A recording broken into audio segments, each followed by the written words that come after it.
បងសុំទោសដែលជួយធ្វើអូនងរាល់ថ្ងៃតែបងពិតជាស្រឡាញ់អូនមែនមានសង្សារមួយគួរឲ្យស្រឡាញ់ខ្លាំងណាស់ចារឹងអមញ៉ែងញ៉ាំដូចជាកូនក្មេងអញចឹងអូនពូកែងអពូកែខឹងពូកែប្រច័ណ្ឌហើយអូនចូលចិនឲ្យបងតាមលួងរូស្ងួនរៀងរាល់ថ្ងៃពេលតែថាពេលអូនងនឹងរោគបងម្ដងរូស្ងួនពិនជាគួរឲ្យខ្នែងខ្លាំងណាស់បើកូនក្មេងជុំងទៅបងស្រឡាញ់រូបបើលៀងគុណណាចរណៃកូនក្មេងបងសុំទោសសន្យាថាថ្ងៃក្រោយជុំធ្វើคงទៀតហើយណាក្មេងមករបងបង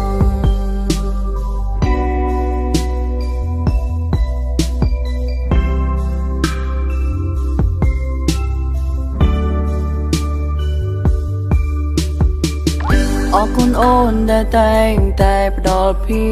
ពកង់ក្ដៅហើយអរគុណបើដែលព្រមទទួលបរំនាងនិងអូនពូកែងអពូកែខឹងពូកែប្រច័ណ្ឌហើយអូនចូលចិនឲ្យបងតាមលួងរូស្ងួនរៀងរាល់ថ្ងៃវិញទេថាពេលអូនងនឹងរោគបងម្ដងរូស្ងួនពិនជាគួរឲ្យខ្នែងខ្លាំងណាស់បើកូនក្មេងជុំងទៅបងស្រឡាញ់រូបបើលៀងគុណ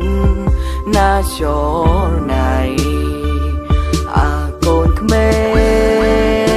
ងបងសុំទោសសន្យាថាថ្ងៃក្រោយជុំធ្វើคงទៀតហើយណាក្មេងមករបងបង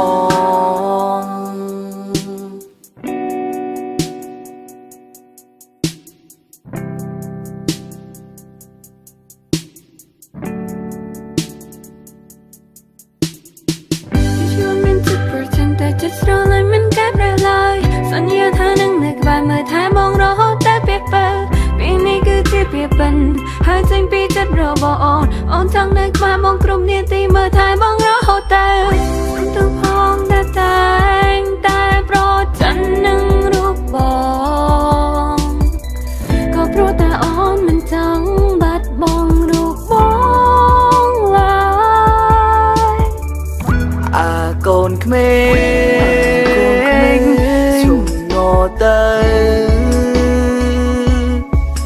បងស្រឡាញ់រូបបើនាងគុណណាចរណៃកូនក្មេងបងសុំទោសន្យាថាថ្ងៃក្រោយជុំធ្វើคงទៀតហើយណាក្មេងមករបងបង